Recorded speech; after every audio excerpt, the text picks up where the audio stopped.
The campaign so far is going brilliantly. We have teams out both in Lifford and Strabane in both the electoral wards, canvassing and getting people on the register.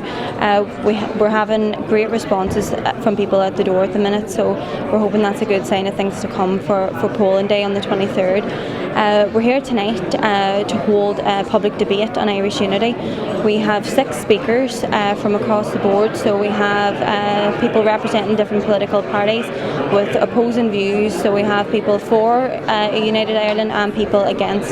So it's good to have both sides of the argument here tonight, and it's great to see so many people already arriving to engage in the debate. What would unification look like? Would there be a devolved regional assembly? Would minority rights be protected? Would there be power sharing? What would the solution be to dealing with the legacy of the conflict? What would be the structures for policing and justice? Would society, if unified, be mono or multicultural? Would there be a welfare state? What would educational structures look like? Would it be part of the Eurozone?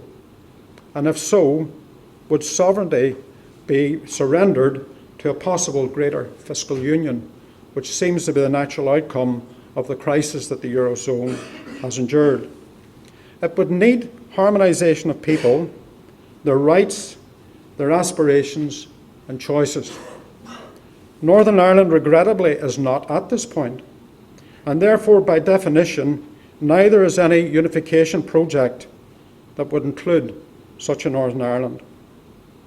It is to address this, was it not, that the Good Friday Agreement was agreed. One would think that the principles which informed those structures and that situation reversed in terms of political and societal identities within a unified state, the same premise and political model would hold true. Or was it, as some of rival unionist parties are only too happy to claim, a reward for violence? For those persuaders for unification, these are issues to address and resolve. It is not about geography and history. So, do the people of the whole island of Ireland want Irish unity? No. It seems very unlikely that they would. In fact, in the most recent Belfast Telegraph poll, just 3.8% want a united Ireland. On both sides of the border, the reasons for this percentage are as likely to be about finance as about politics and history. So that poses the question, why would you push for a border poll when all the signs you could possibly want are showing you that it is a bad idea? I personally believe you should not push for a border poll. I believe we should make Northern Ireland work first, and in that interest of making Northern Ireland work first, does a border poll really help that? No. If an outcome of pursuing a border poll is an increase in instability and rising tensions, are Sinn Féin really prepared to continue the push when, if you're honest with yourselves, you know the result already? All the border poll would be is an official but potentially destructive showing of what we already know, that the appetite for Irish unity is very, very low. So what does the future look like? Well, as John McAllister said in a previous speech to Sinn Féin in London, this is a new Ireland. So let us all work on making this Ireland work for every single person. The focus of us all should be on the future and about normalising politics in Northern Ireland, because for post-conflict politics, we are in desperate need of more politicians who have more passion for issues like education, welfare, jobs and poverty than they do about a flag. I joined Sinn Féin approximately 25 years ago because I believed that Sinn Féin was a vehicle towards Irish unity, and I believed in Irish unity. Now, I accept 25 years ago that was largely based on emotion, on the emotion of history, I think Mark referred to. But in the preceding 25 years, in my political development and my personal development, and indeed in the development of the peace process and politics on this island, I remain convinced that the best way forward for the people of Ireland is Irish unity. And why is it the best way forward? Because our political and economic links with Britain have been disastrous. And when Ireland was partitioned in 1921, I do not believe it was partitioned because British Unionists in London and Whitehall had a belief in holding together the feelings and the aspirations of Protestant unionism here on this island. It was an economic partition. They deliberately held on to the economic powerhouse of the north as it was then, to hold on to the shipyards, to hold on to the linen manufacturing and all the other manufacturing that was here. Because that controlled the economy of this island. It benefited the economy of their island, and they had hold of it. And ever since, they've held on to Ireland for a variety of reasons, but there's always been an economic strand running through it. Because the mindset within any imperialist government or any imperialist state is to ensure that they control what goes on around them. And if you want to control the economy of your nearest neighbour, in this instance ourselves, then there's no better way of controlling that economy. If you control a significant portion of the land, you dominate the politics on the island, and therefore you ensure you're controlling the economic destiny of that island. It has been said to us that we should concentrate on the issues of health and education, the economy and creating jobs, and I agree with that, and we do.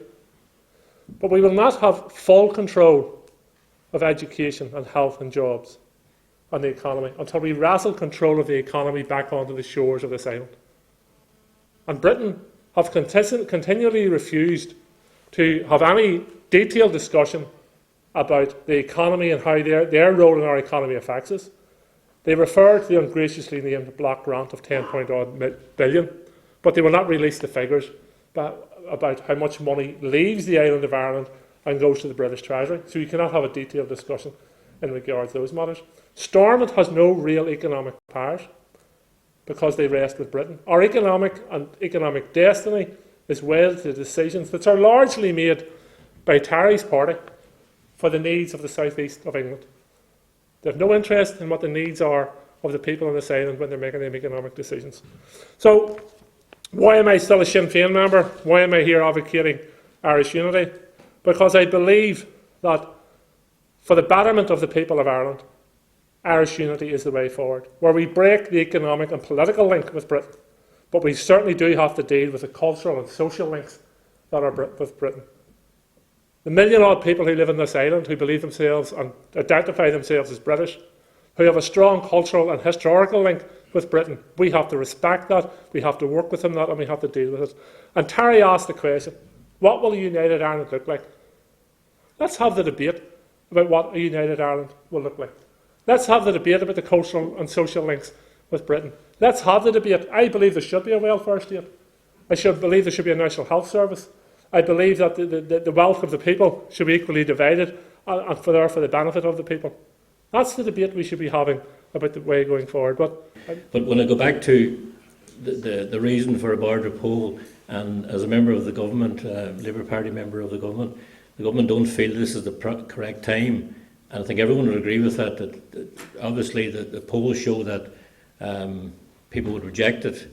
So, but the discussion is important, and the Minister was right to say that, the comments he made about the economic difficulties that Northern Ireland encounter. But if you look at the economic difficulties Strabane and Lifford encounter, and if I look at, I bought my first house in Lifford, and my first 3 children were brought up in Lifford. But the people in Lifford have to leave the town to go to school, secondary school in Letterkenny, Balbafay or Rafo. And you have a perfectly state-of-the-art school here in Strabane. The Holy Cross is a fine institution. I think there should be more cooperation. I'm going to ask the Minister for his views on it, but I know Rory Quinn's views as the Education Minister in the South, that we have to integrate more until Lifford and Strabane go back to where they were 100 years ago when members of Strabane Council and Lifford Council worked together to the betterment of Lifford and Strabane. I regard the people in Lifford and Strabane are the same people. The only thing separates is a bridge or is the water, and the bridge crosses it. It's easier to cross water than it is to cross politics and to cross cultural divides. But I think it's important that we do that, and it's important that the future of this country, Lifford and Strabane, could be a microcosm of it.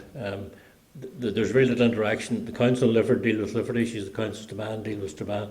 100 years ago they were joint. The SDLP feels strongly currently that a premature border poll could be a setback to this aim and objective. A border poll campaign at this time could be a distraction and inflame unionist or loyalist apprehensions. The Good Friday Agreement settled the constitutional status of Northern Ireland until there is a democratic decision to change that status. That's what we signed up to. The Good Friday Agreement has the sovereign authority of the Irish people, north and south, as expressed in the 1998 All-Ireland referendum. Do you realise what happened then? For the first time ever, we had a referendum in the north and in the south to give legitimacy and political authority to the Good Friday Agreement. The real challenge since 1998, however, and presently manifested in terms of the matters being considered in the hash talks, is how to make devolved government function here with its associated structures and work more effectively for the betterment of all our people in the north. I had this very interesting discussion with the guy in charge of the Israeli Birthright Foundation, and he made this very interesting point. He said, communism is dead, socialism is dead, capitalism is dead, nationalism is dead. And I asked him, well, what is there? He said, there's I-ism. He said, it's all about the individual. Everything is now focused on the individual, and people will only vote in favour of their own economic arguments, which has been made today. But I think the arguments haven't been made in favour of United Ireland because the information isn't there. But the question really is, how do we go forward?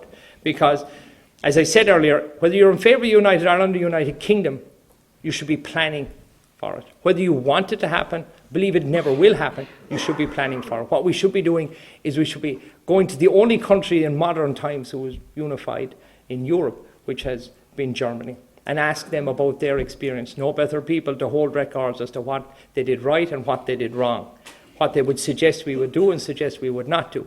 What we should also have is an independent commission which would do a SWOT analysis. SWOT analysis in relation to the strengths, the weaknesses, opportunities and threats of remaining in the United Kingdom or going back into United Ireland.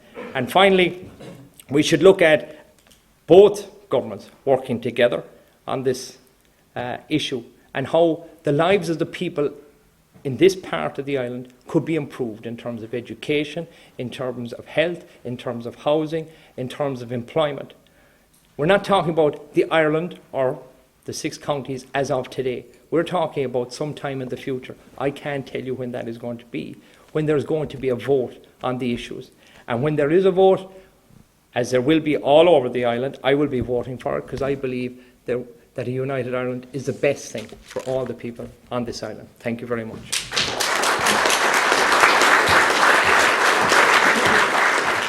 Well, the debate is ongoing here in the Fir Tree Hotel in Strabane, 1 mile from Lifford, and some people would tell you that Strabane and Lifford are in different countries, but anyway, those difficult issues are being wrestled with here this evening. The panel does represent a good cross-section of political opinion, north and south, and within the north itself. I'm listening carefully. It's a new experience for me, but tá mé géisteacht agus is maian ruddy a clinchant and seo, ruddy nua, on Jasbrag de Gulleray.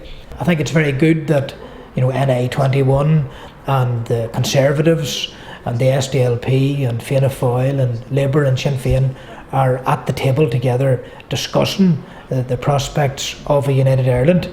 I'm irked personally by some people who want to kick it into touch for about 90 or 100 years, and now we're talking about actual strategies that'll end the duplication of services in the island of Ireland. So it's definitely a good exercise, and the more of this type of debate, the better.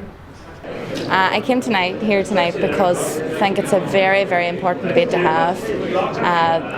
Voting on a united Ireland is very important it's an issue across the board, but particularly for young people like myself. I asked a question here tonight to the panellists. I wanted to know about future voting rights for the Irish diaspora that have left our country. A lot of young people. It's very close to my own heart, people from my own family and friends, and who would have really good voting records, and we've lost them. And I wanted to know would they have a say in the future and voting in elections, because there's a lot of young people. They're our future, and if they go, what do we have?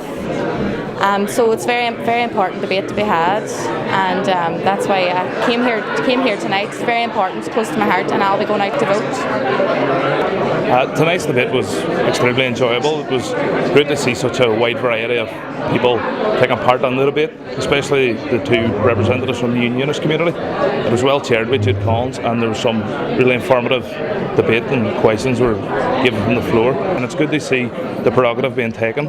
And it's not just going to happen, it's something that the grassroots have to try and build from the bottom up. In that regard, it's a great campaign, and would urge everybody in the two wards to get out and vote polling day. Tonight's debate, I thought, was excellent. It was great to get a flavour of all of the opinions from the different parties who were on the panel. In my opinion, tonight opened up the debate around the whole Uniting Ireland campaign in terms of the practicalities and the economics of it. There was a broad range of questions being asked from the floor, and there was good debate going on throughout the whole of the discussion.